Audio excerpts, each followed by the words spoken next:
Yang pertama, tasik Tabariyah. Dajjal tanya, sudah kering ataupun belum? Dajjal kata, ketika air itu mengalami kekeringan, hampir sampai masa aku keluar. Kata Dajjal, sejak 1400 tahun yang lalu, tanda kiamat kecil telah pun berlaku.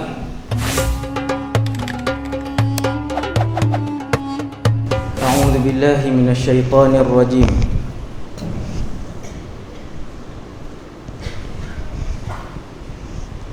Bismillahirrahmanirrahim.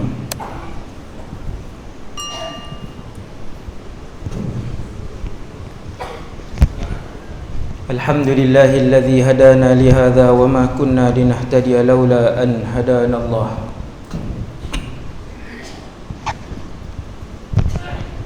Asyhadu an la ilaha illallah wahdahu la syarika lah wa asyhadu anna sayyidana Muhammadan abduhu wa rasuluh wa safiyyuhu wa khaliluhu khairu nabiyyin arsalahu Allahu ila al-alami kullihi basyiran wa nadhira. Allahumma salli wa sallim wa barik wa azim wa an'im ala hadha an-nabiyyil karim. Salatan wa salaman daimaini mutalazimaini ila yaumiddin.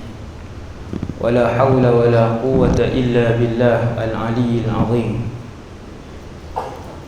Wala hawla wala quwwata illa billah al-aliyyil azim.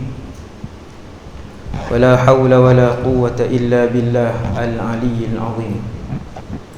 Rabbi shrah li sadri wa yassir li amri wahlul 'uqdatan min lisani yafqahu qawli. Allahumma hdi qalbi wa saddid lisani bihaqqi sayyidina Muhammadin sallallahu alaihi wasallam.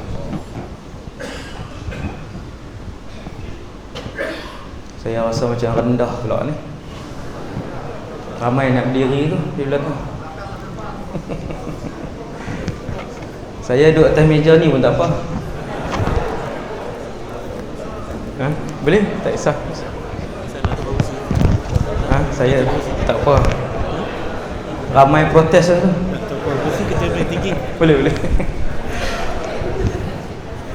Pertama sekali, nawaitul i'tikaf fi hadzal masjid sunnatan lillahi ta'ala. Yang keduanya, radina billahi rabba, kami semua redha Allah Tuhan kami. Wabil islami dina, kami semua redha Islam cara hidup kami. Wabi Muhammadin nabiyyan wa rasulah, dan kami semua redha bahawa Muhammad sallallahu alaihi wasallam seorang nabi dan rasul.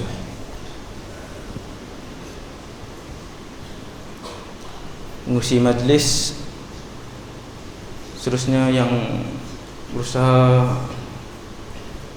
pengurusi masjid as-salihin serta jawatan kuasa, para pegawai masjid, tuan-tuan imam, Bilal, seterusnya muslimin dan muslimat yang dirahmati Allah Subhanahu wa ta'ala sekalian. Tajuk yang diberikan oleh pihak masjid ialah tanda-tanda kiamat zaman ini.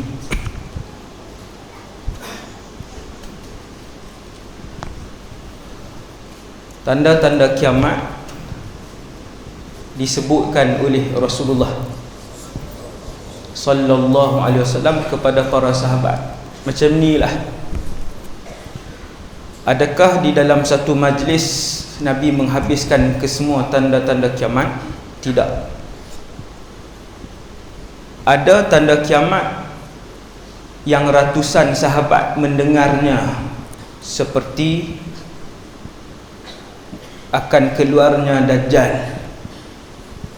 Ratusan sahabat yang mendengarnya. Kemudian dia diceritakan oleh puluhan sahabat Dajjal. Maka dia menjadi tanda kiamat yang mutawatir, ma'nawi. Ada tanda kiamat yang disaksikan oleh yang didengari oleh belasan sahabat sahaja. Antaranya serigala yang bercakap pada zaman Nabi sallallahu alaihi wasallam di bawah tajuk hadis Dhi'bu Uhban, serigala Uhban yang bercakap. Dan ada tanda kiamat, hanya beberapa orang sahaja sahabat Nabi yang mendengarnya. Alhamdulillah, kesemua tanda-tanda kiamat ini sampai kepada kita pada hari ini. Para ulama membahagikan tanda kiamat kepada kecil dan besar. Bermula daripada zaman Nabi apa tanda kiamat ini berlaku? Jawapan dia mudah, bermula pada zaman Nabi Muhammad sallallahu alaihi wasallam. Zaman Nabi Adam tak ada tanda kiamat. Zaman Nabi Sulaiman tiada tanda kiamat. Zaman Nabi Yusuf tiada tanda kiamat. Begitulah zaman 124,000 orang Nabi tiada tanda kiamat. Tanda kiamat bermula pada zaman Rasulullah sallallahu alaihi wasallam. Antara yang paling awal ialah wiladatu Rasulillah sallallahu alaihi wasallam. Kelahiran Rasulullah itulah antara tanda terawal bahawa kiamat sudah dekat. Kiamat bermaksud berakhir umur alam ini, bukan bumi ini, alam keseluruhannya. Kiamat bermaksud berakhir usia alam ini keseluruhannya. Apabila Israfil tiup sangkakala, maka berakhirlah usia alam ini. Mereka yang menyaksikan kiamat hanyalah bakal penghuni neraka Jahannam yang akan kekal buat selama-lamanya di dalam neraka Jahannam wal iyad billah apabila mereka menyaksikan kiamat. Itu antara berita terburuk nombor 1 di dalam sejarah kewujudan umat Nabi Muhammad sallallahu alaihi wasallam, iaitu apabila sebahagian umat Nabi Muhammad menyaksikan kiamat. Hati-hati tuan-tuan, satu orang bila dia tengok peristiwa kiamat, ketahuilah dia adalah penghuni neraka Jahannam khalidina fiha, penghuni yang kekal selama-lamanya. Sebab tidak akan ada seorang pun orang Islam yang hidup ketika berlakunya kiamat, walaupun iman di dalam hatinya hanya berbaki sebesar sebutir pasir sahaja. Ini bukan saya sebut ni, yang Nabi sebut lebih kecil. Saya nak bagi faham, sebesar zarrah lagi, nak bahas atom pula, proton pula, apa pula ni, saga ke wira. Jadi saya sebut sebesar sebutir pasir. Sesiapa sahaja beberapa saat sebelum berlaku kiamat, sekiranya ada di dalam hatinya iman, walaupun sebesar pasir, satu pasir, maka dia akan mati sebelum berlaku kiamat. Dengan angin sejuk yang keluar daripada Yaman ataupun Syam, dalam riwayat yang kedua, angin itu angin sejuk. Kena orang Islam, mati orang Islam. Islam yang macam mana ustaz? Islam yang kan banyak, tuan-tuan tengoklah hari ni. Islam yang macam mana? Islam yang pakai tudung, orang perempuan pakai tudung tapi baju lengan sekat di sini. Islam macam tu kah? Islam yang semayang setahun 2 kali, raya puasa dengan raya haji saja kah? Islam yang macam mana? Dia Islam berbaki iman walaupun sedikit di dalam hatinya. Dia tidak pernah mensyirikkan Allah, tidak pernah mempersendakan hukum hakam Allah Subhanahu wa ta'ala. Itu syarat tu. Jangan pernah syirik, jangan pernah murtad, jangan pernah mempersendakan hukum hakam Allah, jangan pernah mempertikaikan hukum hakam Allah Subhanahu wa ta'ala. Dia tetap Islam walaupun berbaki sedikit. Bercerita Hudzaifah bin Yaman radhiyallahu anhu, seorang sahabat Nabi yang dia berkata tentang dirinya sendiri. Dia cerita Sayyidina Hudzaifah ialah pemegang rahsia Rasulullah sallallahu alaihi wasallam. Banyak rahsia-rahsia yang bahkan kadang-kala Nabi pesan sehingga aku wafat barulah diberitahukan rahsia itu. Siapa nak tahu cerita akhir zaman, lihat hadis-hadis yang diriwayatkan oleh Sayyiduna Hudzaifah Ibnul Yaman radhiyallahu anhu. Kata Sayyiduna Hudzaifah, mereka yang berbaki iman walaupun sedikit akan mati beberapa ketika sebelum kiamat. Zaman hari ini ada jam, maksudnya beberapa minit sebelum kiamat tetap akan mati dengan angin sejuk itu. Bagaimana iman mereka? Iman mereka ialah berbaki iman mereka dan mereka tidak mensyirikkan Allah Subhanahu wa ta'ala dan apa yang saya sebutkan tadi. Sehingga ada di kalangan mereka, tuan-tuan tengok waktu tu masih beriman, di kalangan mereka yang menyebutkan perkataan la ilaha illallah tapi dia tak tahu apa itu la ilaha illallah. Bukan tak solat, bukan sahaja tidak solat, tak puasa Ramadan, tak. Dia sebut la ilaha illallah tapi dia pun tidak mengerti apa itu la ilaha illallah. Bila orang tanya apa itu Allah ataupun la ilaha illallah, dia jawab, dulu pernah dengar nenek moyang kita sebut, kita pun tak tahu tapi kita sebut dan berpegang dengan kalimah itu. Tuan-tuan ingat banyak mana iman dia waktu tu? Tidak ada ibadat yang dia lakukan tetapi dia tidak syirik kepada Allah.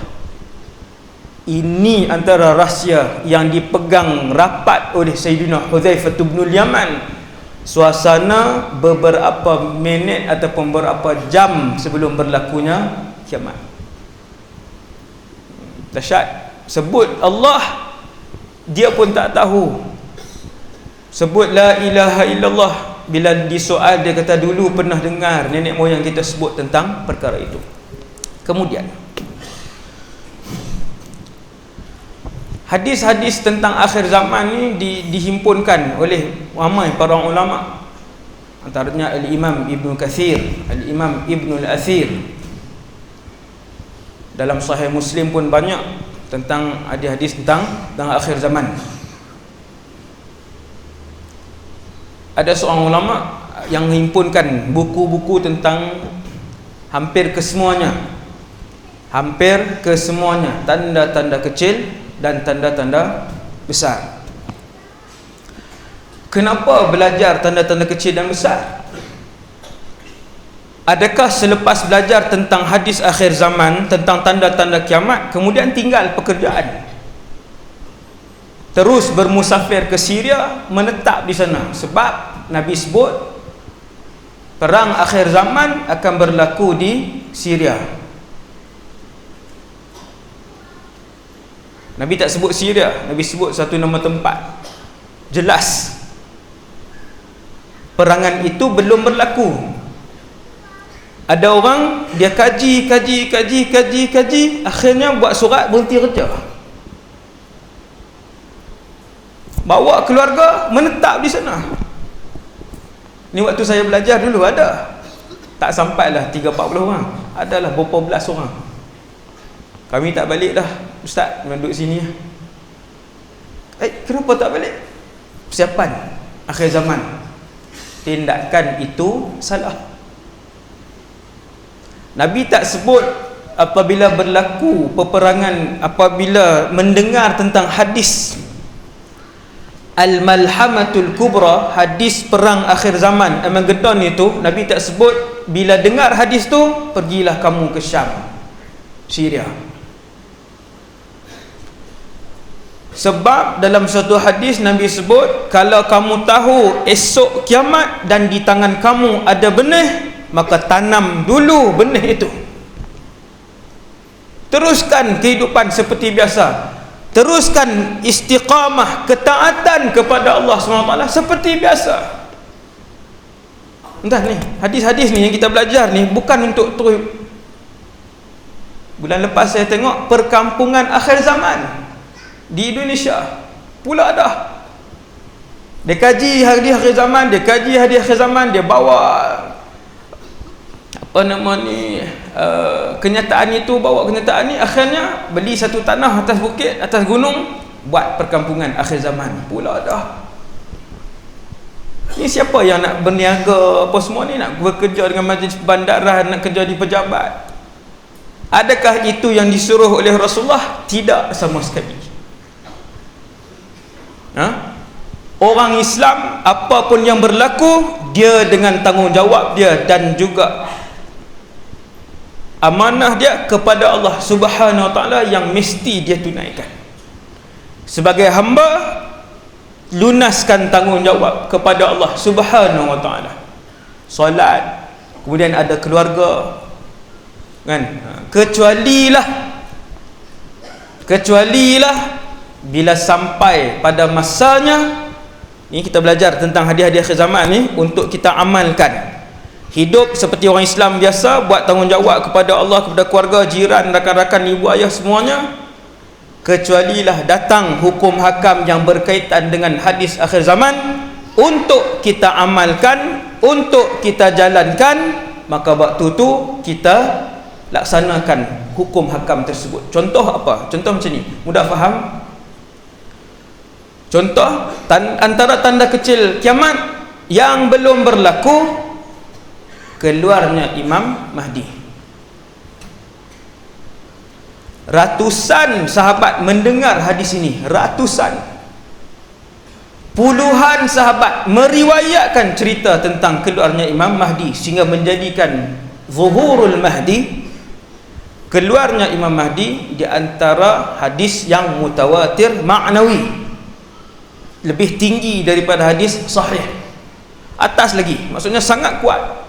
Sangat kuat, sebab bilangan sahabat yang meriwayatkan tu berpuluh-puluh orang cerita ni. Maka Nabi sebut apabila keluarnya Imam Mahdi, beliau akan dibai'ah di Makkah Al-Mukarramah, di Masjidil Haram, bainar rukni wal maqam. Apa nama ni, dia akan dibai'ah oleh para ulama yang pertamanya, ulama-ulama yang datang. Tuan, ingat nah, ulama, tuan, jangan tinggal para ulama.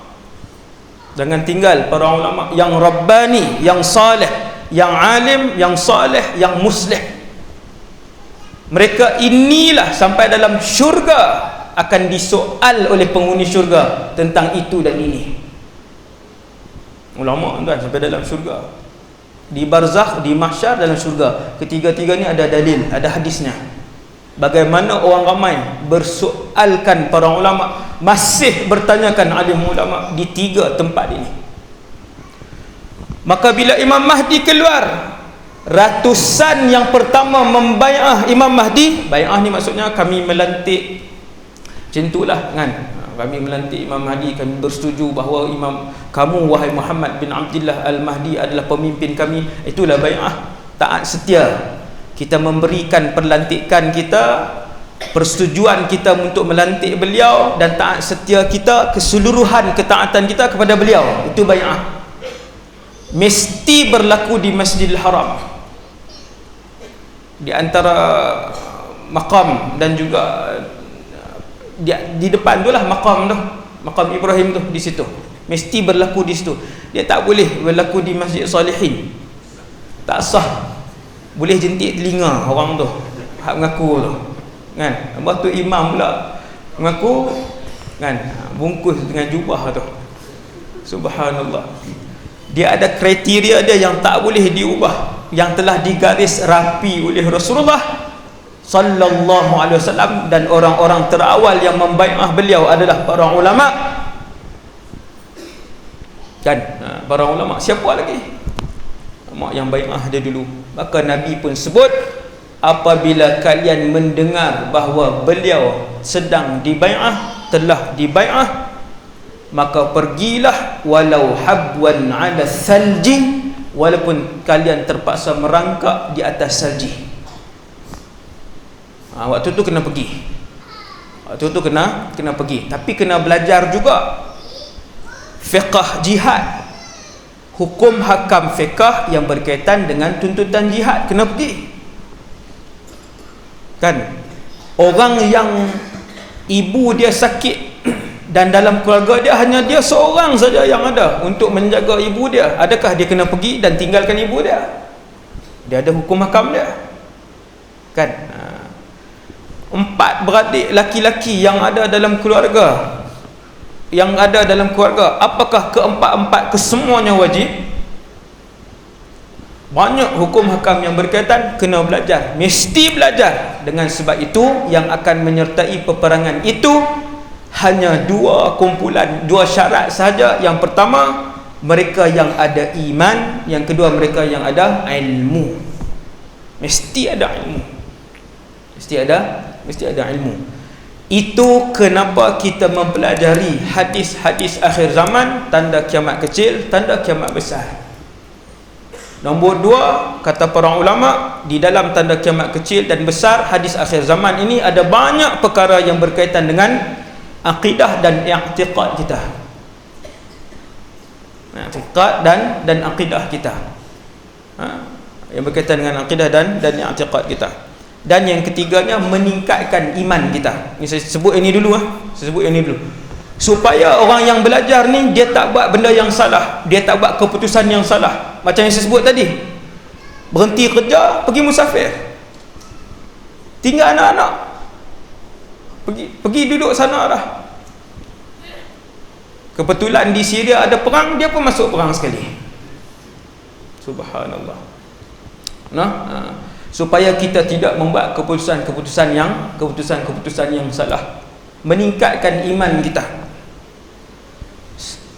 Mana-mana hadis pun meningkatkan iman kita. Antara hadis yang sangat membuatkan kita tingkat iman, percaya dengan kenabian Rasulullah sallallahu alaihi wasallam, ialah bila kita tengok Nabi sebut tentang benda-benda yang akan berlaku di akhir zaman. Nabi sebut bahawasanya, ketahuilah apabila kalian melihat, apabila kalian melihat tanda-tanda kiamat ini yang aku sebut, ketahuilah kiamat sudah hampir. Bulan terbelah 2. Insyiqaqul qamar. Bila berlaku? 1400 tahun yang lalu dah berlaku, lama dah. Kemudian Nabi sebut, setelah selesai semua tanda kiamat ini, kalian akan melihat tanda besar yang pertama akan muncul.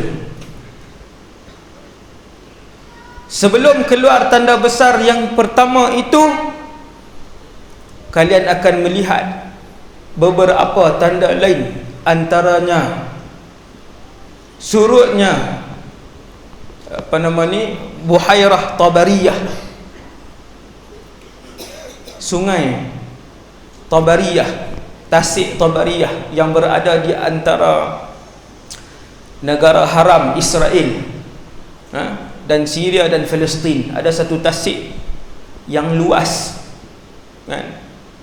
Apabila tasik itu mula surut, ketahuilah Dajjal semakin hampir. Tuan-tuan tengoklah dalam YouTube hari ni, tak payah tengok ceramah, tulis tentang Tasik Tabariyah, dokumentari yang kerajaan haram Israel sendiri buat, bagaimana sukatan air di tasik itu makin menurun sejak berapa puluh tahun yang lalu sampai hari ini. Sebahagian jeti yang dibuat di tasik itu luas tuan-tuan, berpuluh-puluh kilometer, dan dia sangat dalam. Tak silap saya 60 meter kedalaman dia. Tak silap saya tak ulang kaji pun ni maklumat lama, saya tak ulang kaji tuan-tuan. Keluasan dia berpuluh kilometer tasik tersebut. Nak tahu dekat muncul Dajjal, dua hadis. Yang pertama 3 tanda, kemudian hadis yang kedua. 3 tanda yang pertama, surutnya tasik itu. Tuan-tuan tengok tasik tu kan, sebahagian jeti yang dibuat hari ni tak boleh guna dah, sebab dulu jeti tu duduk di atas, duduk di bawah sukatan dia. Dan Kementerian Israel menyuarakan kebimbangan mereka dengan surutnya kadar air di tasik tersebut. Kemudian dalam hadis yang tu juga, hadis yang sama juga, nak tahu dekatnya Dajjal, kemunculan Dajjal ini, yang kedua Nabi sebut tentang apa? Nakhlu Baisan. Ini baru datang sikit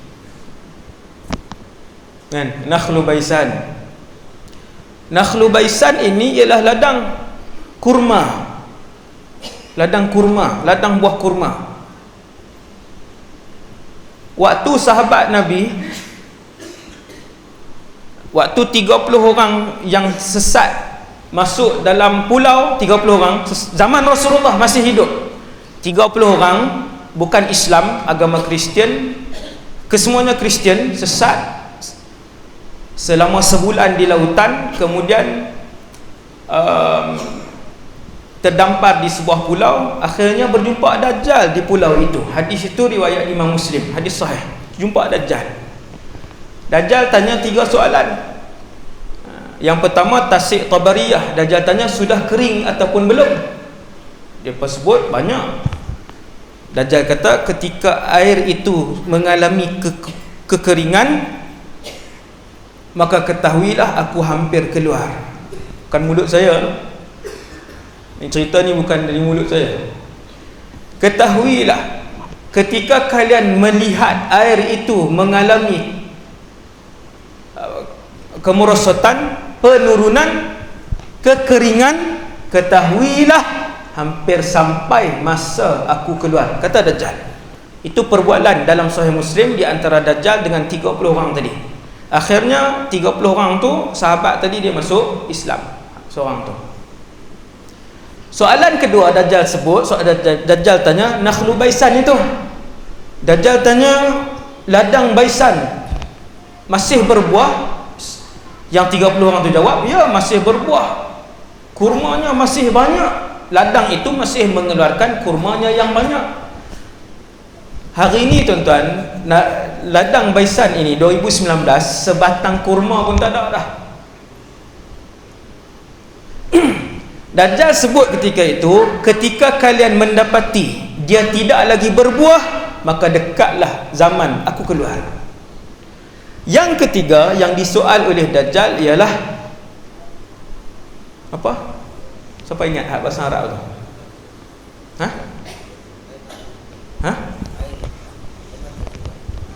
Ainu Zughar. Abang ni hafal kan? Ainu Zughar. Ain Zughar ini disebutkan oleh para ulama hari ini. Antaranya bekas mufti besar Mesir, orang yang sangat alim, Dr. Ali Jum'ah, Profesor Dr. Ali Jum'ah. Antaranya Dr. Muhammad Al-Arifi, Dr. Umar Abdul Kafi. Ini ulama-ulama yang banyak bercakap tentang hadis akhir zaman. Ain Zughar itu merujuk kepada laut mati. Ini antara pendapat mereka. Yang paling banyak mereka sebut itu. Kata Dajjal, apabila kalian melihat Ain Zughar itu semakin surut, ketahuilah masa untuk aku dibebaskan semakin hampir. Ketika rombongan para ulama dari Mesir pergi ke Ain Zughar, ini saya dengar sendiri daripada mulut Dr. Ali Jum'ah, Ketika mereka pergi ke Mesir, sampai di Ain Zughar, lalu mati.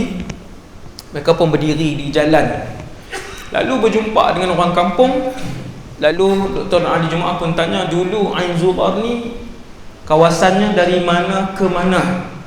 Maka orang kampung situ beritahu, dulu Ain Zughar ni daripada tempat tuan berdiri ni, yang sudah jadi jalan raya. Ain Zughar ini dulu daripada tempat tuan berdiri ni sampai hujung sana, yang sudah pun kosong. Tapi masih lagi berbakilah kawasan yang ada air tu, masih berbaki. Tapi makin lama makin suruh. Dan yang dirahmati Allah sekalian, 1400 tahun yang lalu, sudah 1400 tahun. Tuan hari ni 1400 berapa hijrah? Tak dengar jawapan ni. 1441 1441 tahun yang lalu. Sejak 1400 tahun yang lalu, tanda kiamat kecil telah pun berlaku. Ada tak ustaz tanda kiamat kecil yang disaksikan oleh Rasulullah? Ada. Apa? Kelahiran Nabi sendiri, peristiwa Nabi dilantik menjadi Rasul, itu tanda kiamat. Serigala uhban yang bercakap, bulan terbelah dua, kesemua tanda kiamat itu, ada berapa belas tu, berlaku ketika Nabi masih hidup. Maksudnya dah lama. Ya, sudah lama. Kalau begitu, selepas 1441 tahun, berapa yang telah berlaku? Ini yang soalan menarik. Kalau macam tu, setelah 1441 tahun, berapa yang sudah berlaku? Maka ramailah para ulama senaraikan tanda-tanda kiamat yang sudah pun berlaku, sangat banyak.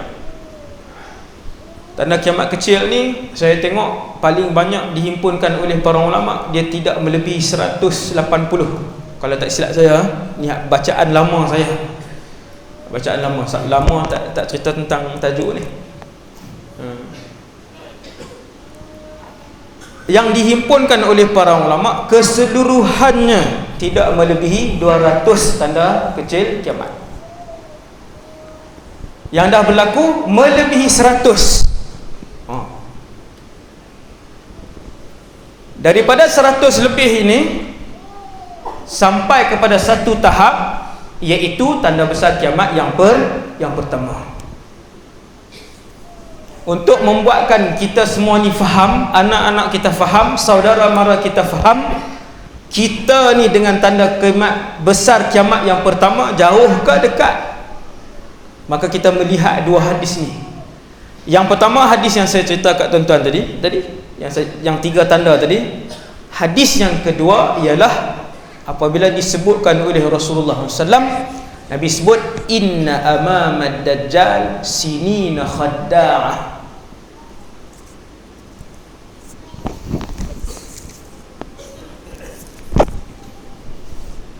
Nabi sebut dalam satu hadis yang sahih, riwayat yang banyak, melalui riwayat yang pelbagai, beberapa turuk, sesungguhnya dekat-dekat dengan zaman kemunculan Dajjal. Tadi kita tengok dah tiga tanda, tiga-tiga dah berlaku, cuma belum kering sepenuhnya aja. Sedang berlaku dengan amat banyak. Tiga tanda tadi. Hadis yang kedua ni, hadis ini tuan-tuan, hadis ini yang berkaitan dengan Dajjal ini menceritakan suasana dekat-dekat dengan kemunculan Dajjal. Apa yang akan berlaku? Nabi sebut, inna amamad dajjal, sesungguhnya dekat-dekat dengan kemunculan Dajjal, sinina khadda'ah, ataupun sanawatun khadda'at. Nabi sebut tahun-tahun yang penuh dengan penipuan.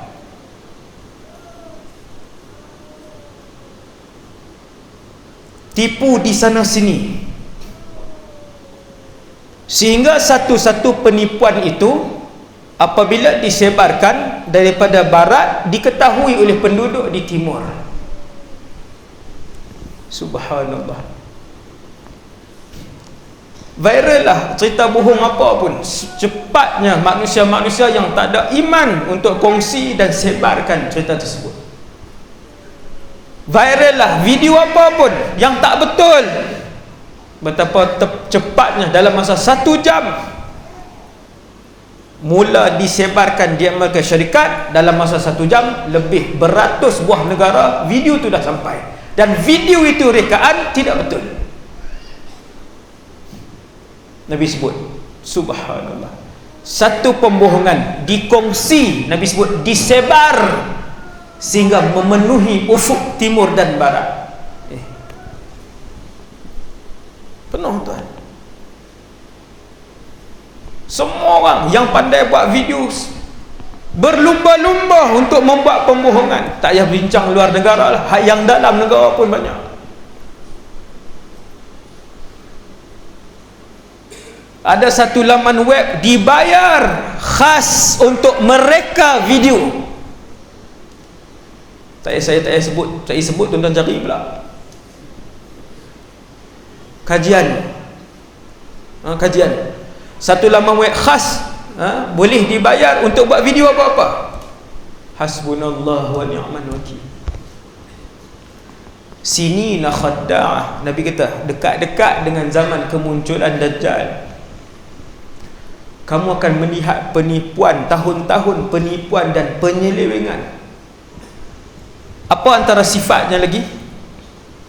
Nabi sebut yukazzabu fiha as-sadiq, orang yang bercakap benar akan dikatakan penipu. Wa yusaddaqu fiha al-kadhib, orang yang penipu akan dikatakan bercakap benar. Orang percaya benda yang tipu dan orang dustakan benda yang benar. Ini zaman. Inna amama Dajjal, Nabi sebut dekat-dekat dengan kemunculan Dajjal, suasana ini akan berlaku. Banyak ke sikit zaman ini tuan? Setiap hari kita boleh melihat video, rakaman video kenyataan, tulisan yang bohong disebar dan di-share merata-rata tiap-tiap hari. Setiap hari, sampai dalam grup asatizah pun ada juga. Share juga, kamu ustaz, kamu share juga benda yang tak tahu betul ataupun tidak. Macam mana? Apatah lagi orang biasa, lagilah. Kemudian Nabi sambung, wa yukhawwanu fiha al-amin, orang yang amanah tidak dilantik. Wa yu'tamanu fiha al-kha'in, orang yang khianat, orang yang bermasalah, orang yang tak ada maruah, orang yang tidak jujur, yang tu yang dilantik di akhir zaman. Wa yatakallamu fiha ar-ruwaybidah. Tengok hadis Nabi, subhanallah. Dan Nabi sebut akan bercakap banyak ketika itu ar-ruwaybidah. Ruwaybidah ni bahasa Arab, tapi sahabat tanya, ya Rasulullah, wa mar ruwaybidah? Ya Rasulullah, ruwaybidah itu apa? Nabi sebut ar-rajulu tafih yatakallamu fi amril 'ammah. Lelaki bodoh yang tak cukup ilmu tetapi bercakap dalam urusan orang ramai. Keluar isu, dia nak komen. Tuan-tuan tengok, keluar satu isu baru ni, fulan berkahwin, dia ceraikan isteri dia, dia berkahwin. Semua orang bercakap. Saya tengok satu persatu, inna lillahi wa inna ilaihi raji'un. Yang bercakap tu tidak ada seorang pun yang berjumpa berdepan dengan orang mereka-mereka yang terlibat. Semua andaian. A buat andaian, B buat andaian, sampai Z buat andaian. Setiap andaian itu berunsur fitnah. Kebanyakan andaian itu berunsur fitnah, kebanyakan andaian itu berunsur tipu, kemudian disebarkan. Masing-masing share. Video andaian yang A buat 80,000 orang tengok. Tuan-tuan, seandainya benda itu tipu, buhtan, tuduhan ke atas orang itu, maka dia tanggung dosa 80,000 dosa besar. Sebab dia dah sebar kepada 80,000 orang. Subhanallah. Inna lillahi wa inna ilaihi raji'un. Dua hadis tersebut yang menceritakan tentang keadaan dekatnya tanda besar yang pertama tadi.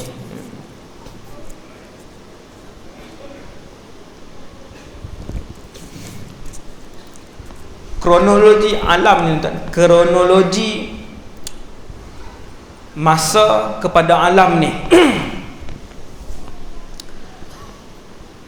Allah Subhanahu Wa Taala satu ketika azal dulu, ketika azali dulu, tidak ada makhluk.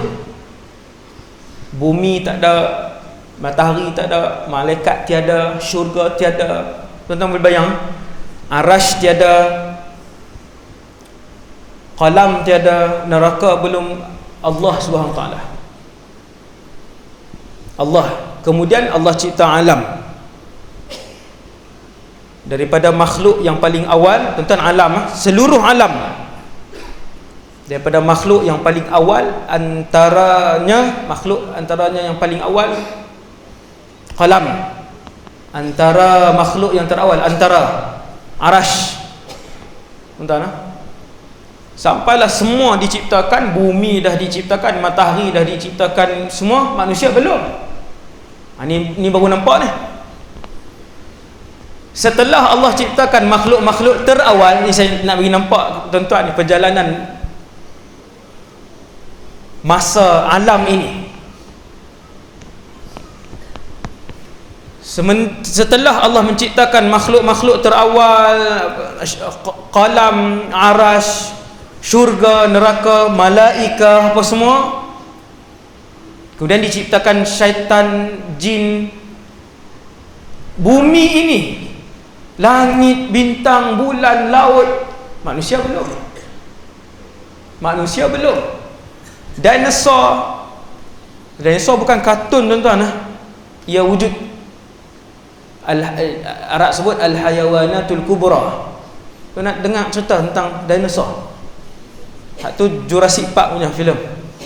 Ini lain, tapi dikarang oleh ulama kita, Al-Imam Ad-Dimyati, tentang dinosaur ni yang wujud ni. Manusia belum ada. Lewatnya manusia, juniornya manusia. Tuan-tuan boleh bayang, kemudian setelah jin, syaitan, malaikat, syurga, neraka, arash, bukit, bintang, dinosaur, tanah, laut, baru Nabi Adam keluar. Belakang sangat Nabi Adam ni, belakang sangat, baru Nabi Adam keluar. Manusia pertama bukan kita ni zaman bila ni kita ni? Dah berapa puluh ribu tahun selepas Nabi Adam. Ni yang 2019 ni. No? 2019 bermaksud 2000 tahun yang lalu Nabi Isa dilahirkan. Kan 2019 belakang huruf apa? M ataupun mim. Mim tu miladi, tahun kelahiran. Kelahiran siapa? Kelahiran Isa alaihissalam, 2019 tahun yang lepas. Jadi baru muncul Nabi Adam, kemudian sampai malam ni umat manusia malam ni 2019 ada 7 bilion. Habis manusia, diciptakan manusia, Allah pilih 124,000 orang Nabi, 313 orang Rasul. Ramainya, ya. Ada hadis ni yang hasan, ada yang sahih. 124 Nabi, 313 Rasul. Ramai. Berapa yang telah dihantar? Kesemua telah dihantar. Berapa yang berbaki? Tidak berbaki walaupun satu.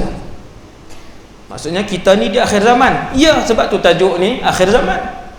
Ni malam ni akhir zaman. Maksudnya penghujung, ekor kepada zaman alam ini. Zaman ini dia. 124 orang Nabi. Subhanallah. Ramai, tuan-tuan. Di mana mereka ni? Di negara mana mereka dihantar oleh Allah SWT untuk hidup? kalaupun tidak menyeru untuk hidup. 313 rasul. Dalam Al-Quran Allah hanya menceritakan nama 25 orang sahaja. Dan Allah sebut dalam Al-Quran, di kalangan mereka ada yang kami ceritakan, ada di kalangan mereka yang kami tak sampaikan cerita tentang mereka. Yang 313 tadi. Angka 313 tu disebutkan oleh Rasulullah sallallahu alaihi wasallam. Cuma Nabi pernah sebut sikit je tentang 313 ni yang tak ada di dalam Quran. Nabi sebut begini, Nabi kata di mahsyar akan ada rasul, di belakangnya hanya 30 orang umatnya. Tuan-tuan boleh bayang, rasul Allah hantar kepada sebuah negeri, yang ikut rasul tu 30 orang. Kita malam ni pun 1000 orang. Ramai. Dan ada rasul, saya selit sikit. Ada rasul, kata Rasulullah dalam hadis tersebut, ada dalam Sahih Muslim ataupun dalam kitab Riyadhus Salihin, lebih mudah untuk tengok. Ada rasul, kata Rasulullah, di belakangnya ada 2 saja umat dia. 2 orang. Ini tak termasuk yang 25 orang cerita rasul tu, tak termasuk rasul yang Nabi cerita ni. Hanya ada 2 orang di belakangnya umat dia. Subhanallah. Dan ada rasul di belakangnya tiada langsung umatnya, dia seorang. Allah hantar dia ke sebuah negeri, seorang pun tak ikut dia. Siapa rasul tu? Wallahu alam, nanti insya-Allah dalam syurga kita pakat carilah rasul tersebut, insya-Allah. Tuan-tuan sekalian, peta tadi ni, peta tadi Allah hantar para nabi dan rasul. Kemudian apabila datang penutup kepada segala nabi dan rasul, maka ketahuilah itu sudah dekat dengan kiamat. Daripada 124,000 orang nabi ini, yang nombor 124,000 ialah Muhammad sallallahu alaihi wasallam. 313 orang rasul ini, yang nombor ke-313 namanya Muhammad sallallahu alaihi wasallam. Dia telah pun diutuskan. Dia penutup. Maksudnya sudah pun di penghujung. Kemudian Nabi cerita, pada zaman aku hidup dan zaman umat aku akan berlaku tanda-tanda kecil, tanda-tanda besar, dan sebahagian umat Nabi yang sangat malang, amat malang, mereka menyaksikan kiamat. Kumpulan malang yang kedua siapa, tuan-tuan? Berita terburuk kepada umat Nabi Muhammad. Nombor 2, berita nombor 2 terburuk kepada umat Nabi Muhammad. Yang menyedihkan kedua-duanya belum berlaku. Yang pertama kiamat, yang kedua hidup pada zaman Dajjal. Hidup pada zaman Dajjal. Kedua-duanya belum berlaku. Nas'alullah as-salamah. Semoga Allah memelihara kita semua. Amin.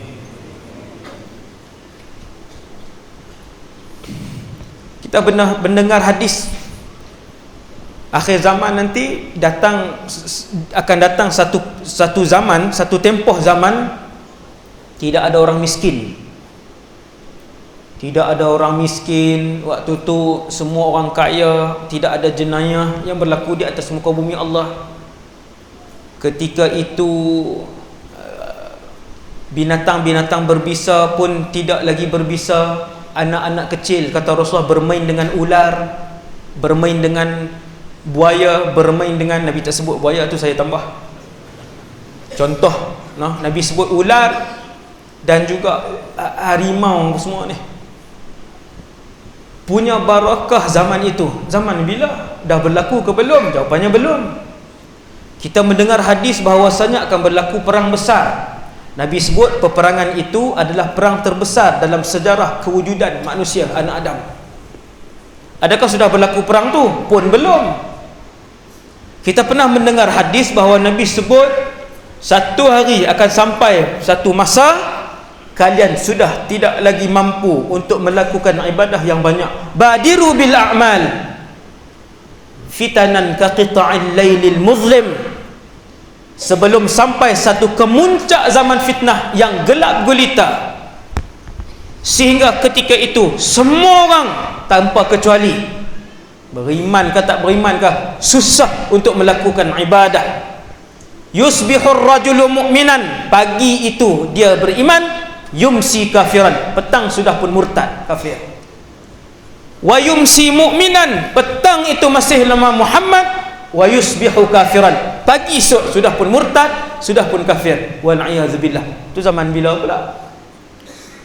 Tuan-tuan yang dirahmati Allah sekalian, sekarang 2019, tanda kecil kiamat lebih separuh telah berlaku, lebih 60% telah berlaku, lebih 70% telah berlaku, lebih 80% telah berlaku. Tanda kecil.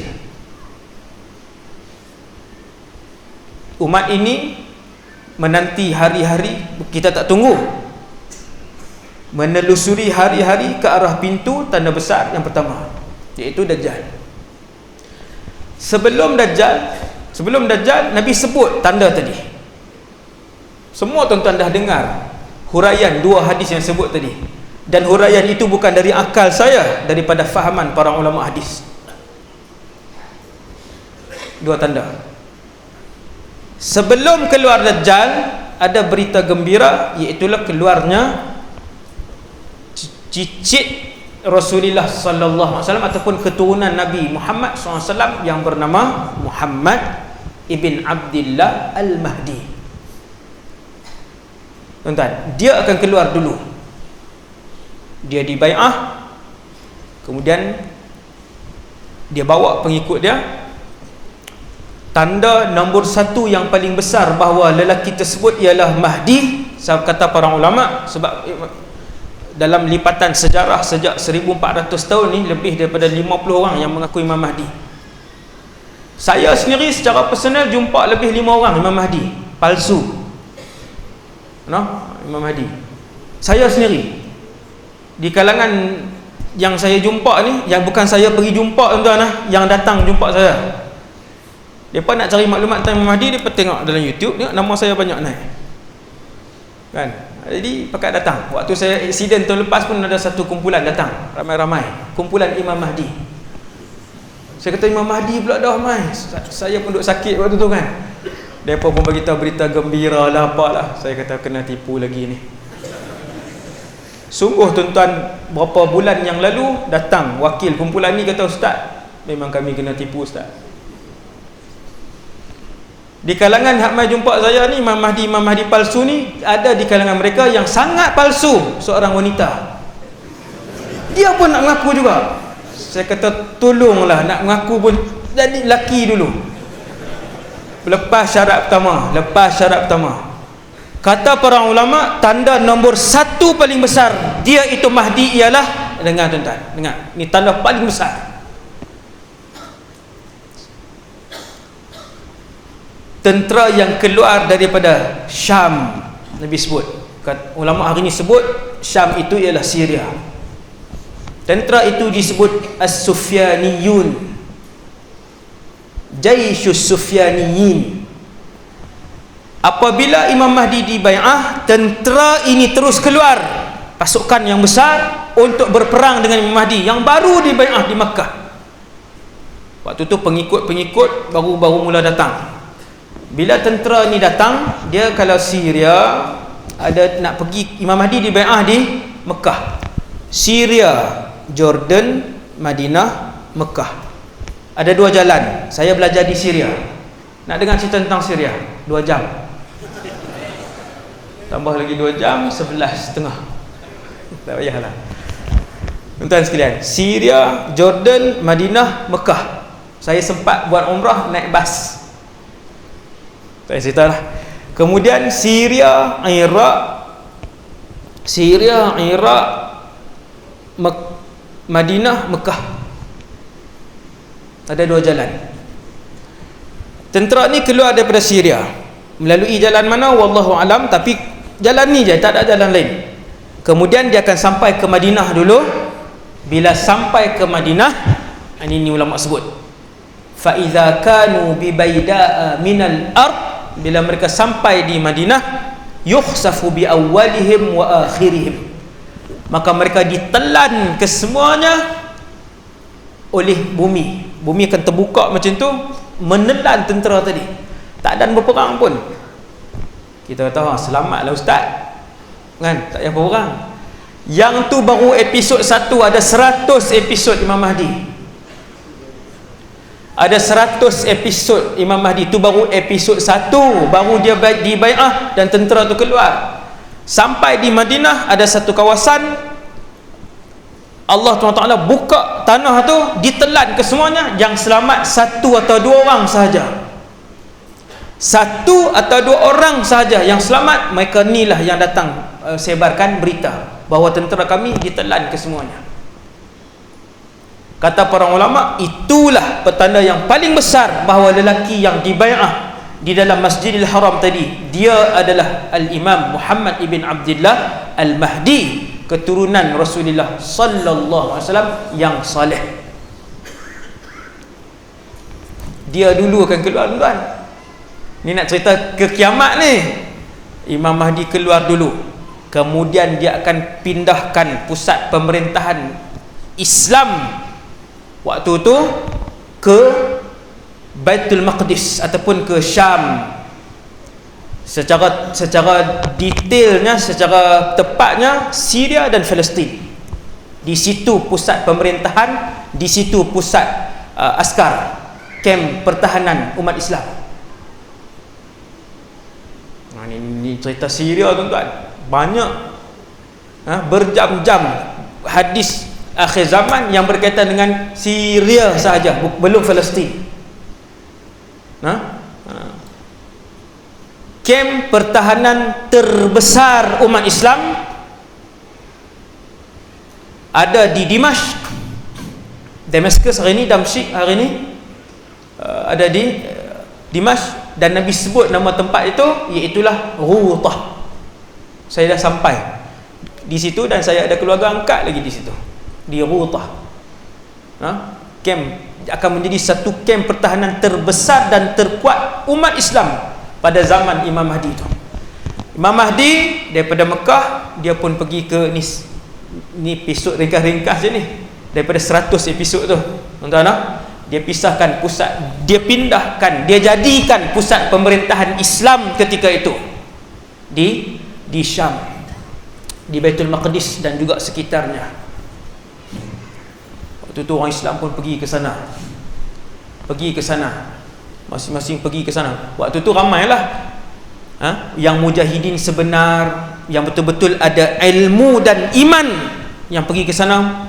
Kemudian yang mujahidin separuh jalan, yang mujahidin kuat semangat saja, ilmu tak ada, yang macam-macam jenis lah, yang munafik, yang ikut kawan, tak tahu pergi mana, semangat tengok pegang senjata, dia pun pergi juga. Maka bertumpu ramailah orang Islam waktu tu di Syam, di Baitul Maqdis waktu tu, sehingga sunyinya Masjid An-Nabawi. Ini hadis. Macam mana tu ustaz sunyi Masjid An-Nabawi? Sunyinya Masjid An-Nabawi sehingga di luar masjid kalian akan melihat anjing yang berkeliaran.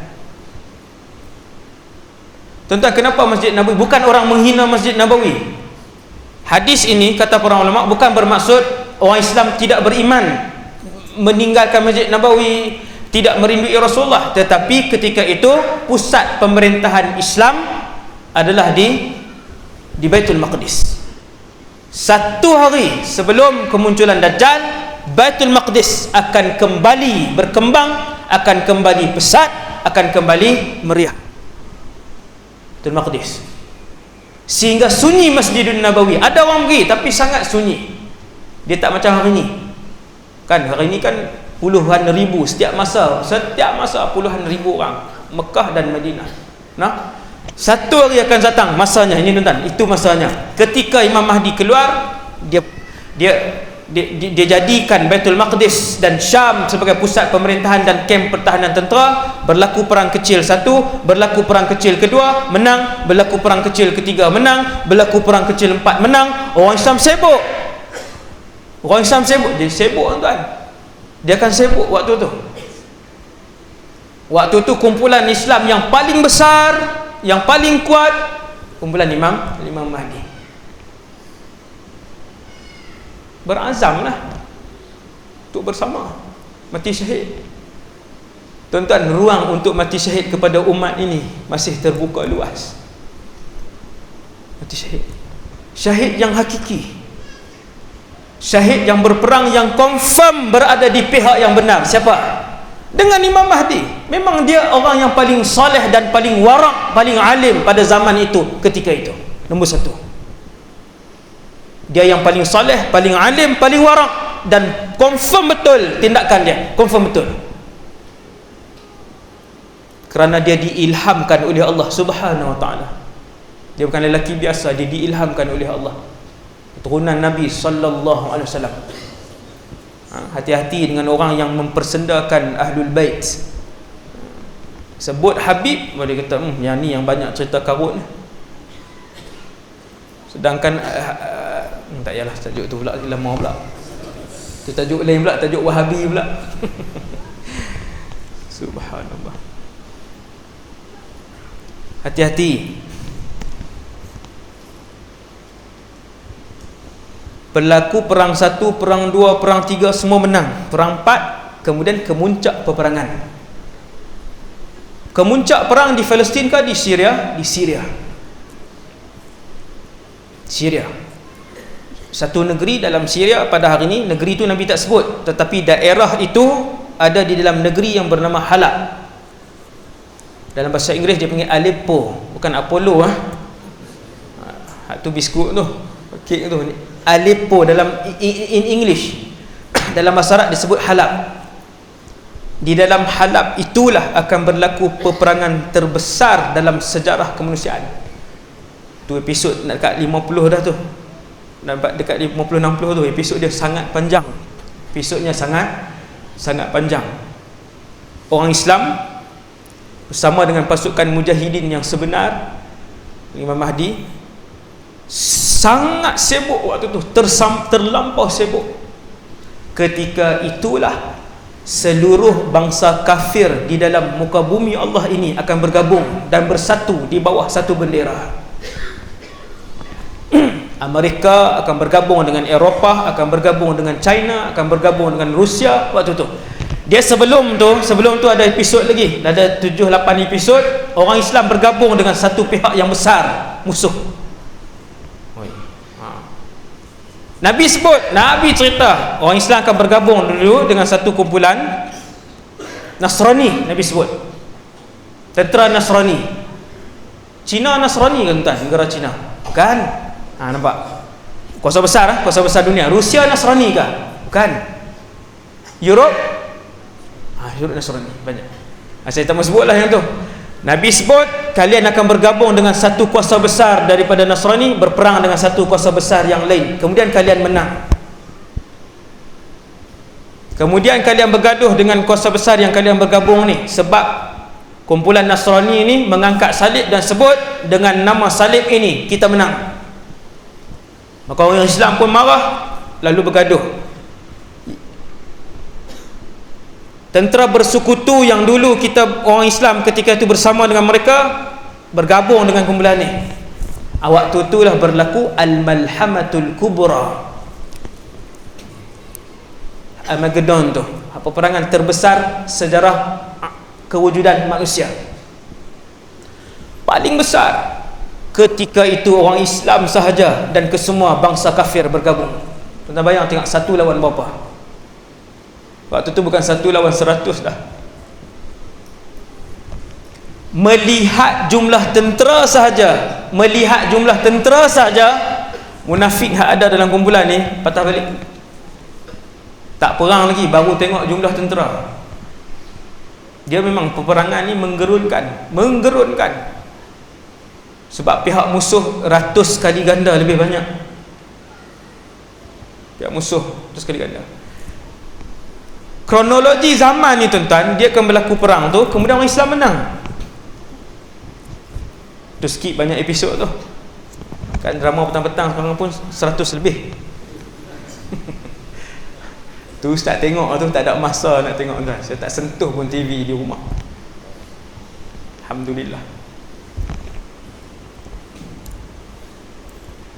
Selesai menang, saya cerita ringkas bagi tuan-tuan nampak ni perjalanan masa ni. Selesai menang, keluar Dajjal. Betul-betul selesai perang itu, keluar Dajjal di Asfahan atau Khurasan, Iran. Maka berlaku pula peperangan tentera Imam Mahdi dengan tentera Dajjal. Kali ini tentera Imam Mahdi berundur, kuat, sebab tentera Dajjal kuat. Berundur satu tempat berundur. Akhirnya sampai duduk dalam satu masjid. Masjid itu ada menara putih. Di menara itulah Nabi Isa akan turun daripada langit yang kedua. Tuan-tuan, mendengar kisah ini, ada orang dalam YouTube ceramah saya tentang kisah Nabi Isa turun ni, bawah tu dia tulis, Ustaz Wadi itulah Dajjal sebenar. Sebab dia bawa cerita tak masuk akal, cerita karut. Subhanallah, saya tengok, ya Allah. Zaman ni tuan-tuan mula muncul, bukan tahun ini tuan-tuan, sejak 8 tahun yang lalu. Dari mana mereka ambil nombor telefon saya, daripada mana apa, yang call pun ada, Ustaz tolong hentikan, kami malu dengan kawan-kawan kami yang bukan Islam ni.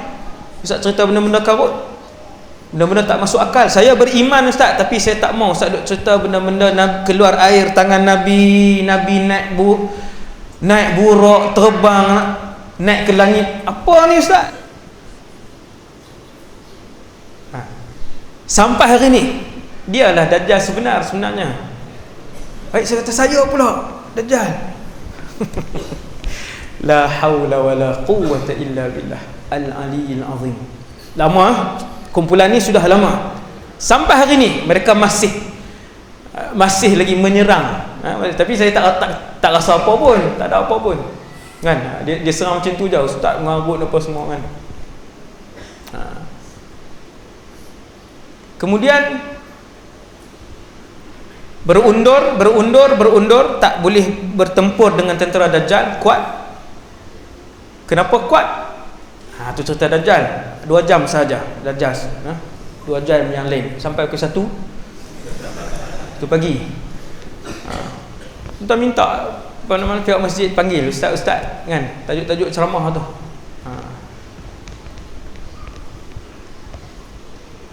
Berundur sampai di masjid itu, semayang, dah azan, sudah iqamah, sudah berada dalam saf, Allahu Akbar, imam dah angkat takbir. Kemudian turun Nabi Isa AS. Tak payah cerita lah, Nabi Isa turun di situlah, daripada langit. Turun daripada langit, turun secara hakikat, secara fizikal, bukan roh. Fizikal ni, boleh pegang, boleh sentuh Nabi Isa. Nabi Isa makan, Nabi Isa minum, Nabi Isa tidur, Nabi Isa berkahwin, Nabi Isa dapat anak. Pula dah lagi karut dah ni. Itulah yang diceritakan oleh Rasulullah sallallahu alaihi wasallam. Tuan-tuan, yang tu berita gembira. Tuan-tuan pernah bayang hidup dengan seorang rasul? Allahu Akbar. Tuan-tuan, kalau boleh hidup dengan mana-mana Nabi yang 124,000 orang Nabi tu, boleh hidup seorang pun cukup dah. Kerana mana-mana Nabi tak pernah bercakap bohong, mana-mana Nabi tak pernah menyakitkan hati orang lain, mana-mana Nabi tak pernah meninggikan suara. Akhlak setiap Nabi adalah baik. Apatah lagi tuan-tuan, Rasul itu adalah ulul azmi, Isa ibn Maryam alaihi salatu wassalam. Tuan-tuan boleh bayang macam mana ibadat dia. Nabi Isa akan beribadat waktu tu, dia akan solat, puasa Ramadan, keluarkan zakat, sama manusia yang boleh disentuh, manusia. Dia turun, kemudian yang duduk dalam masjid yang takbir lambat sikit ni, yang kalau hari ni yang pebetul kan plekat yang duk cuik kawan. Ni geng-geng belakang ni sedar Nabi Isa turun, menyedari Nabi Isa sedang berjalan turun daripada dia akan turun di menara, tuan-tuan. Menara tu berwarna putih dan masjid itu berada di timur Damsyik. Hari ini masjid itu disebutkan oleh para ulama, antaranya Imam Ibn Taymiyah sendiri, disebut masjid itu adalah Masjid Al-Umawi. 15 minit daripada rumah sewa saya. Saya belajar di situ waktu, bukan belajar di Jami' Umawi, belajar di Dimash waktu tu. Jalan kaki lebih kurang 15 minit ke masjid tu. Turun, kemudian habis solat, Imam Al-Mahdi memberikan pemerintahan, menyerahkan kuasa pemerintahan kepada Isa ibn Maryam. Serah. Kemudian Nabi Isa pun bawa tentera keluar daripada sebuah pintu. Bila buka, di depan pintu, di depan sekali telah pun tunggu Dajjal dan juga puluhan ribu tentera dia. Bila Dajjal tengok Nabi Isa, menggeletar seluruh tubuh Dajjal, menggeletar. Lalu dia pun berlari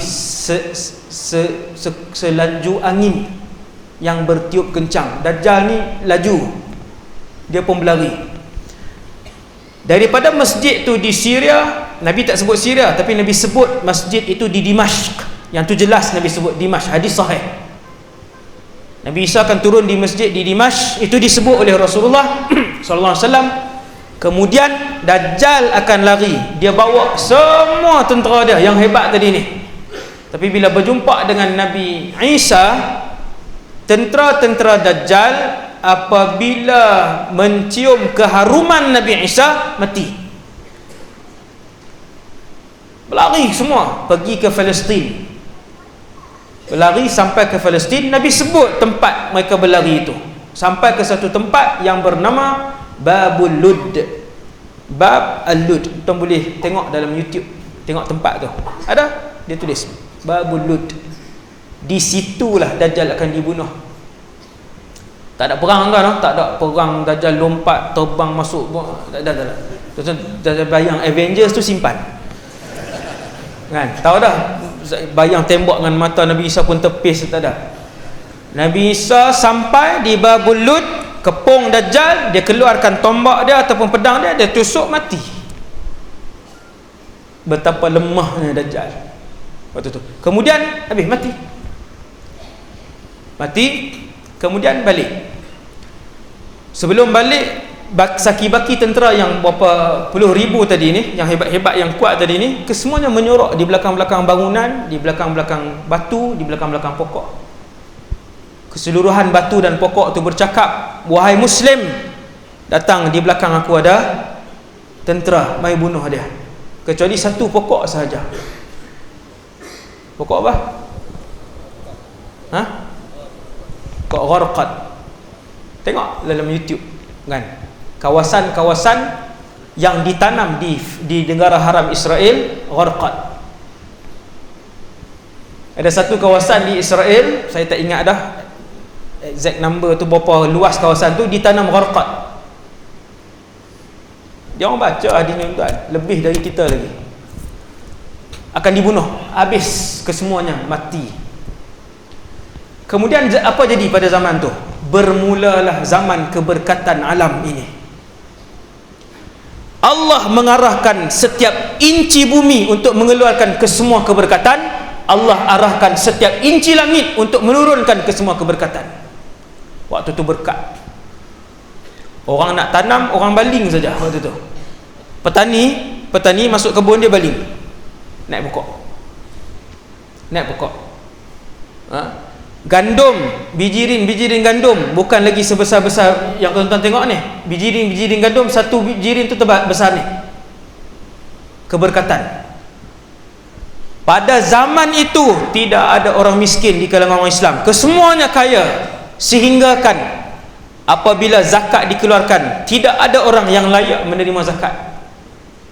Bukan tak layak ni maksudnya tak ada orang minta. Semua orang tolak bila nak bagi zakat, kata, minta maaf, saya pun duit banyak lah ni. Tak tahu nak buat apa dah. Tolong bagi tahu Ustaz, kawasan mana yang paling miskin dalam negeri ni. Mereka pun sebut satu kawasan paling miskin di sini. Sini di mana? Tak payah sebut lah, cik hati pula kan. Kawasan paling susah di sini ke situ. Orang pun pergi ke situ. Orang-orang situ pun tolak zakat. Kami yang dalam bank pun dah 3-4 tahun dah tak keluar duit. Dia kata yang dalam bank, lepas tu yang di poket pun banyak ni.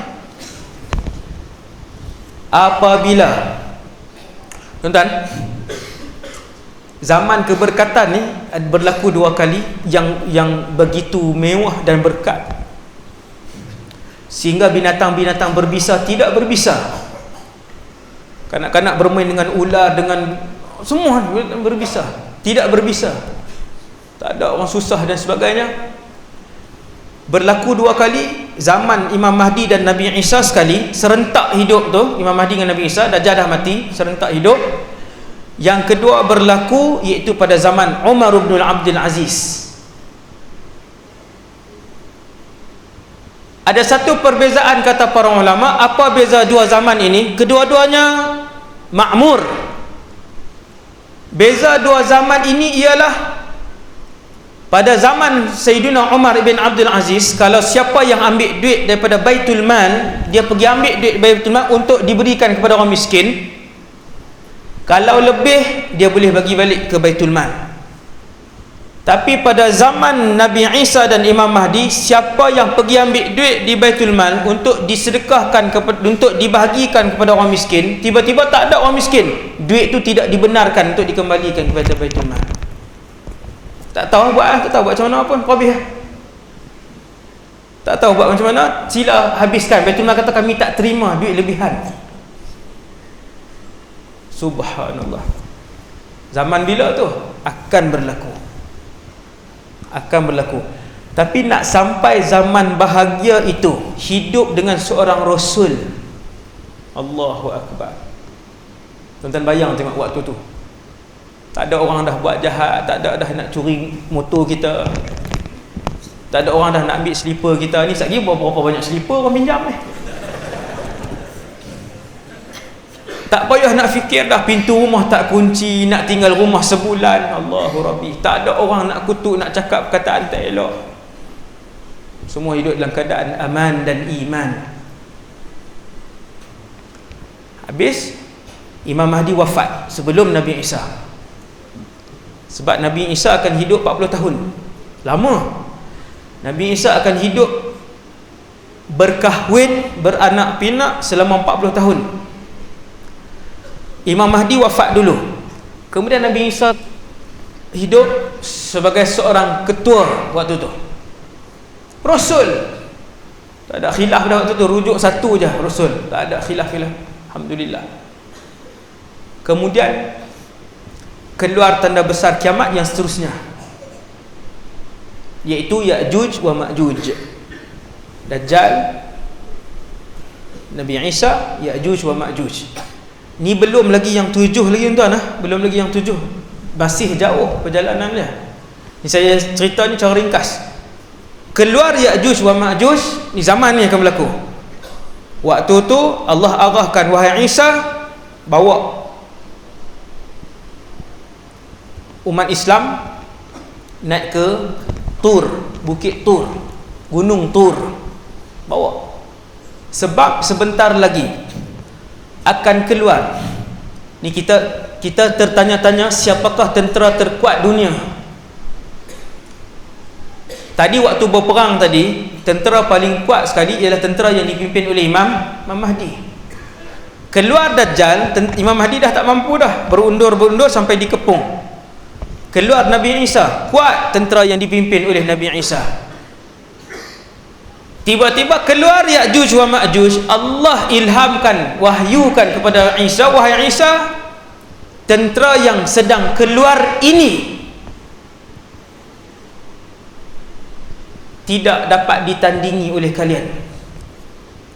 Jangan cuba untuk bertempur dengan mereka. Tuan-tuan bayang tengok, ramai mana pasukan ini, ganas mana Ya'juj wa Ma'juj. Dia bukan jin, dia bukan binatang, dia bukan malaikat, mereka adalah manusia, tetapi sangat ganas. dan bilangan mereka sangat banyak. Sekali dia lalu tasik, dia minum saja, bukan mandi, bukan buat kenduri, dia minum saja, kering tasik itu. 1 juta kering ke tuan-tuan? Kalau 1 juta belum lagi. Tasik luas, tentera tu lalu minum je, kering tasik. Tentera di belakang tak sempat minum, datang tasik dah kering, dia kata ni geng depan ni minum lah. Wahai Isa, sedang keluar sekarang ini satu kumpulan tentera yang tidak boleh ditandingi oleh kalian. Mereka ni paling kuat. Maka Nabi Isa pun naik atas bukit Tur munajat. Ya'juj wa Ma'juj ni penuh mengelilingi muka bumi Allah ni. Tapi tak ada hadis yang sebut kata seluruh muka bumi ni dia keliling, wallahu alam, tak ada hadis. Maksudnya dia keluar takat tempat yang dia sampai. Bilangan mereka sangat banyak. Tak ada pasukan tentera yang boleh berlawan dengan mereka sebanyak mana pun bom atom yang dimiliki. Dahsyat kumpulan ni. Nabi Isa pun munajat, tentera ni pun yang Ya'juj wa Ma'juj ni buat kerosakan di atas muka bumi Allah, bunuh, bakar, macam-macam. Pendek cerita, akhirnya Allah turunkan bantuan. Tentera apa Allah Ta'ala nak buat turun ni? Adakah pasukan malaikat? Subhanallah. Ini kata kitaran alam ni. Allah turunkan bantuan, ketenteraan. Tentera-tentera itu adalah ulat kecil sahaja. Mereka berada di leher-leher Ya'juj wa Ma'juj, kemudian menggigit dan akhirnya mati kesemua Ya'juj wa Ma'juj. Ulat bukan ular, ulat. Dud, ulat. Last sekali tentera yang paling kuat atas muka bumi Allah ni, ulat tu. Walillahi junudus samawati wal ard, dan bagi Allah memiliki tentera-tentera yang ada di langit dan ada di bumi. Maksudnya seluruh kekuasaan itu kembali kepada Allah Subhanahu wa ta'ala. Kemudian selepas Ya'juj Ma'juj semua mati, Nabi Isa pun wafat. Lepas hiduplah beberapa tahun kemudian wafat. Kemudian berlaku gempa di barat, gempa di timur, gempa di semenanjung Arab. Dajjal, Nabi Isa, Ya'juj Ma'juj. Ni saya buat turutan ni bukan secara pasti tuan-tuan. Yang ni semua ijtihad para ulama.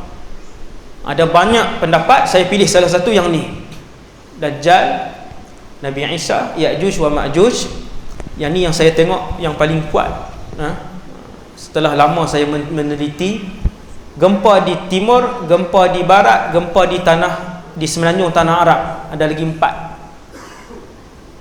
ini lepas Nabi Isa wafat ni. Tuan-tuan boleh bayang zaman itu macam mana. Lepas wafat, 4 ini dabah binatang berkaki 4. Bila sebut dabah wajib berkaki 4. Dia bukan berkaki 2, bukan kaki 7, bukan kaki 9. Dabah ini akan keluar. Saya tak cerita dah, dia jadi panjang. Ni semua tanda-tanda besar kiamat. 10 ni, sejam sampai 9 pagi esok. 9 pagi esok, sejam. Dabah. Benda dabah ni apa? Dabah ini bercakap. Tukallimuhum bi anna an-nas kanu bi ayatina la yuqinun. Tak ceritalah. Dabah, matahari, dukhan. 3 ini disebut oleh para ulama yang menghurai hadis akhir zaman, dan mereka sebut 3 serangkai. 3 ni serangkai wajib berlaku di antara satu sama lain. Apa maksudnya wajib berlaku di antara satu sama lain? Maksudnya kalau dabah pagi, petang mesti matahari, esok mesti dukhan, asap tadi, dukhan, saya silap, dukhan, asap. 3 tadi, 3 serangkai. Kalau pagi tu dukhan, asap tu apa? Cerita panjang. Kalau pagi itu dukhan, petang itu mesti dabah, pagi esok itu mesti matahari. Yang mana satu wallahu alam, tapi dia mesti berdekatan. 3 serangkai ini. Penutup, yang ni tak ada khilaf. Penutup kepada 10 tanda besar kiamat ini adalah api. api, berakhir dengan api yang keluar, kemudian berlakulah kiamat. Panjang, dia panjang. Kita di satu tempat, di satu zaman, di satu masa yang tanda besar yang pertama belum berlaku, had Dajjal tadi.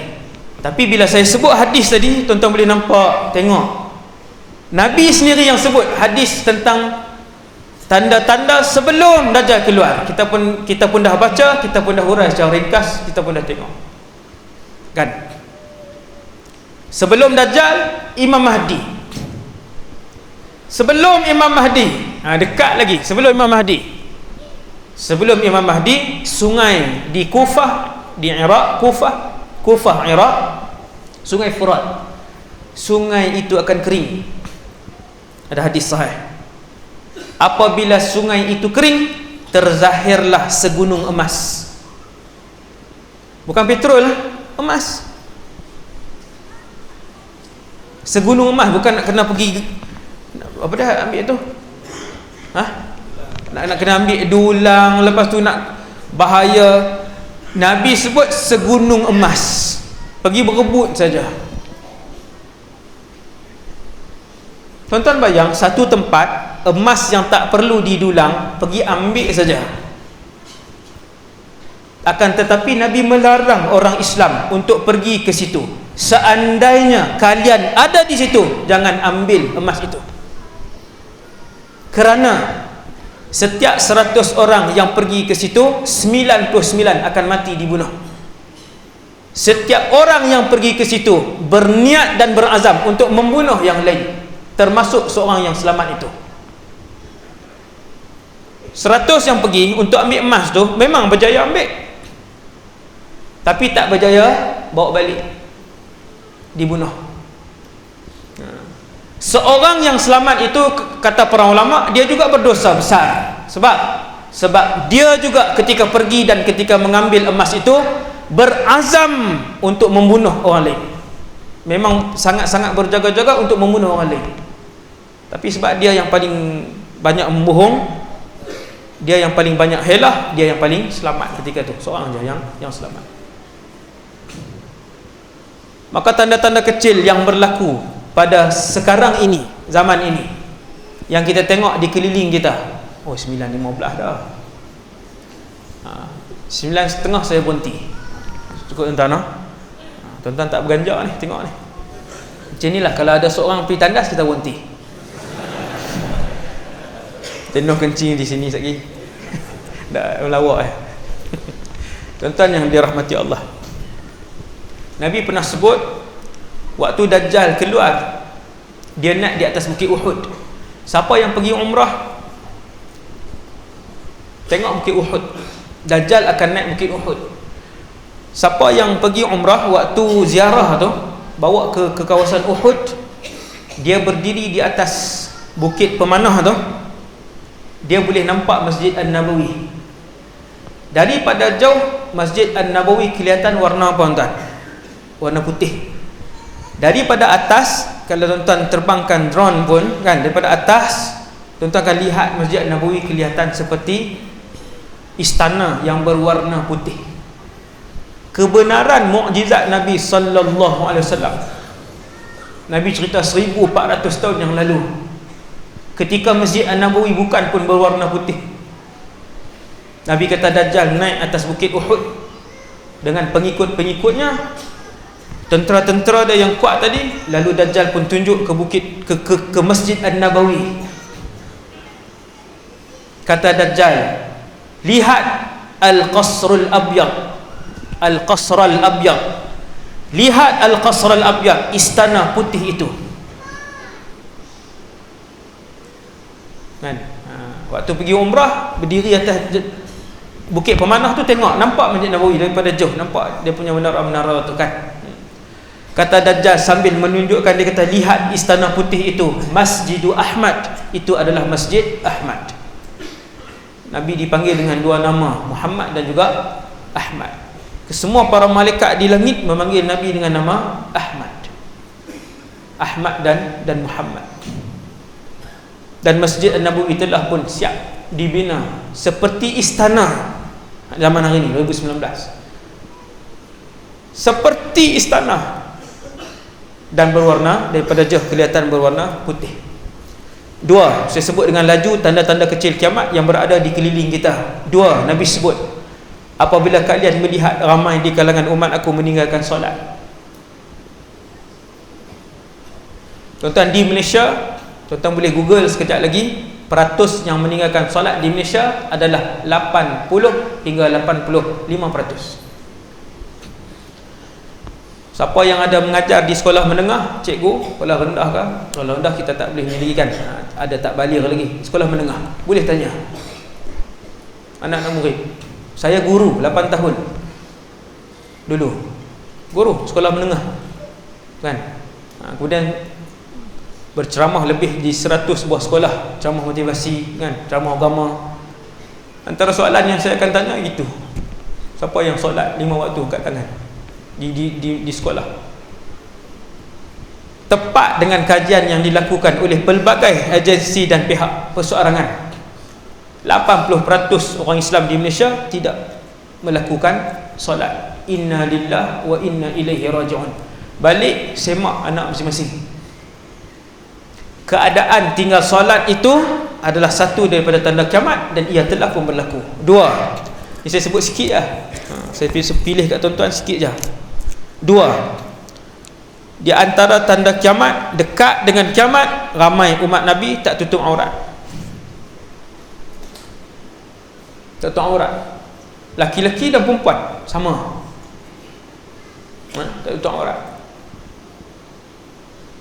Saya tak mengurai lah tu di tajuk ceramah lah. Tajuk ceramah. Yang ketiga, di antara tanda kiamat ialah ramai di kalangan umat aku minum arak. Sekarang boleh didapati dengan mudah. Umur 16 ke, umur 15 ke, umur 14 pun boleh beli arak 7E. Tuan-tuan, tuan-tuan, kalau ada 7E yang jual arak, buat surat bantahan penduduk setempat. Alhamdulillah kan, di tempat kami alhamdulillah, mana-mana 7E yang buka di taman dekat dengan perumahan apa semua, kalau ada jual arak, kita buat surat bantahan. Kebanyakannya berjaya lah, untuk tidak dijual arak secara terang-terangan macam tu. Kita pernah buat spot check di sebuah sekolah, buat spot check, dapat handphone. Buka handphone, antara gambar yang ada dalam handphone itu selfie ketika minum arak beramai-ramai. Sekolah menengah, selfie, lupa delete. Selfie minum arak, letak atas meja, hasbunallah wa ni'mal wakil. Sekolah agama.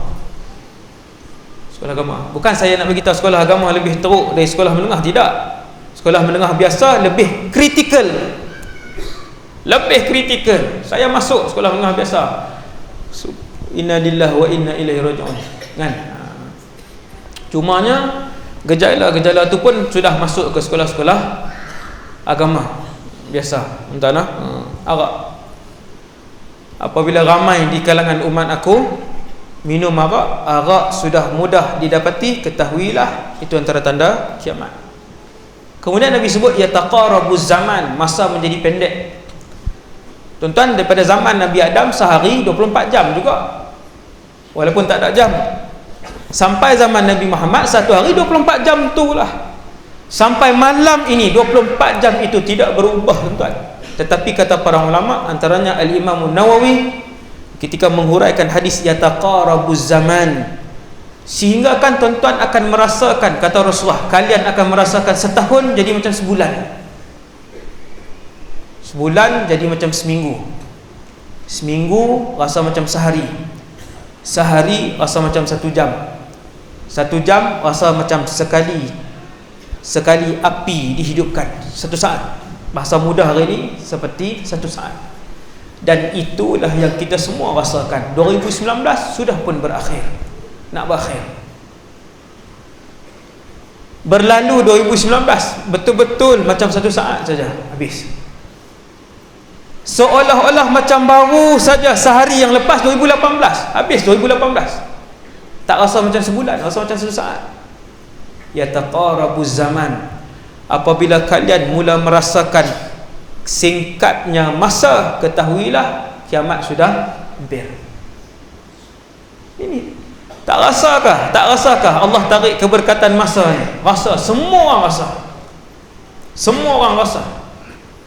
Walaupun hari ni mesin basuh automatik, lepas tu siap kering lagi, kemudian sekarang dah ada mesin lipat pula. Di dapur ada mesin untuk basuh pinggan pula, kemudian dia kering, dia susun sendiri.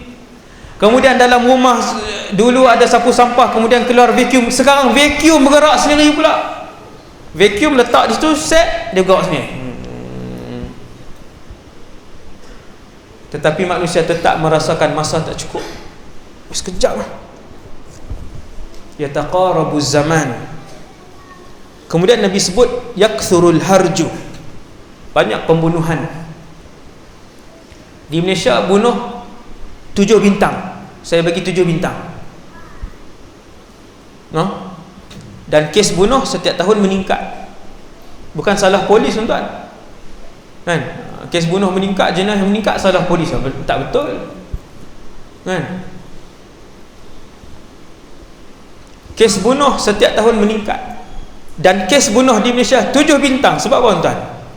Sebab di Malaysia orang sanggup bunuh bayi. Saya beberapa video yang orang hantar kepada saya tentang pembunuhan bayi dan sedang membunuh bayi. Beberapa video di Malaysia. Betul ke Ustaz? Masuk akal? Tak masuk akal macam mana dalam berita pun. Bunuh letak dalam peti ais tu bunuh siapa? Bunuh bayi lah tu di Malaysia. Yang bunuh lepas tu dia letak dalam peti ais.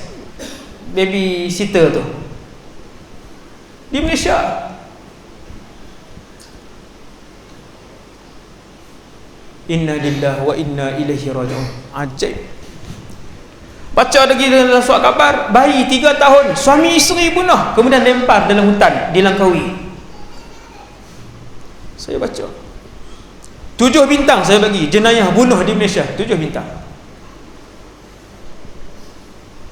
Sebab bunuh di Malaysia bukan bunuh sama-sama bergaduh dengan orang besar ni, bunuh bayi.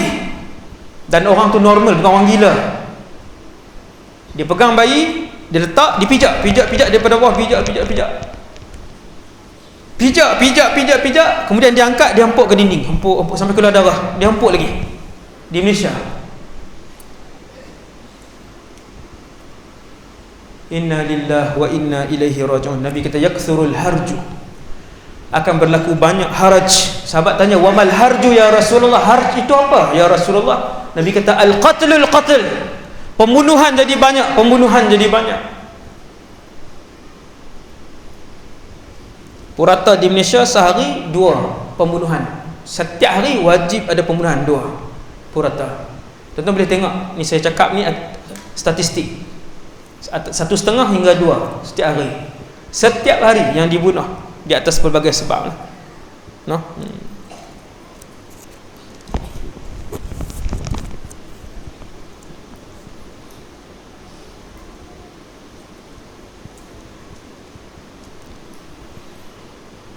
Zuhurul qalam, banyaknya pen. Macam mana banyak pen? Nabi sebut zuhurul qalam. Teks hadis tu saya tak ingat, tetapi dia terjemahan dia ialah pen menjadi banyak. Ulama hari ni hurai, ramai orang menulis, penulisan menjadi banyak. Tuan-tuan tengoklah penulisan pada hari ni. Semua orang nak tulis, semua orang nak komen, kan, benda apa pun yang berlaku. Itu tanda kecil kiamat. Dan yang terakhirlah, cukuplah takat ini dulu. Tanda kecil ni ada ratusan, tuan-tuan. Min asyratis sa'ah, kata Nabi sallallahu alaihi wasallam, di antara tanda kiamat kecil juga ayyatabahan nasu fil masajid, manusia berbangga-bangga dengan masjid yang cantik. Renovate saja menelan belanja juta. Mana-mana pun tempat. berlumba-lumba untuk berbangga dengan masjid yang indah, yang solat tak ramai. Nabi sebut, ketika mana kamu tengok zaman kamu hidup itu manusia berlumba-lumba membangunkan masjid yang cantik tetapi penghuninya sedikit, itulah tanda dekatnya kiamat. Dan benda tu juga sudah pun berlaku pada zaman kita. Walhamdulillahirabbil alamin. Saya rasa setakat itu dulu insya-Allah ceramah pada malam ni yang baik daripada Allah Subhanahu wa taala, yang lemah dan kurang daripada diri saya sendiri. Qul qali hadza astaghfirullahal azim li wa lakum. Assalamualaikum warahmatullahi wabarakatuh. Saya pun biar dah setahun bang, saya pergi jumpa dia, budak tu peluk saya. Ustaz, dia nangis peluk saya. Kenapa lama tak tengok saya? Ustaz, saya dah hafal 10 juz Quran. Kenapa ya Tuhan buat hidup saya tak ada mak, tak ada ayah, tak ada abang, tak ada kakak, tak ada adik, tak ada siapa-siapa dalam hidup saya, ada nenek je. Nenek saya pun benci kat saya. Dia bukan benci kat kau, dia sayang kat kau.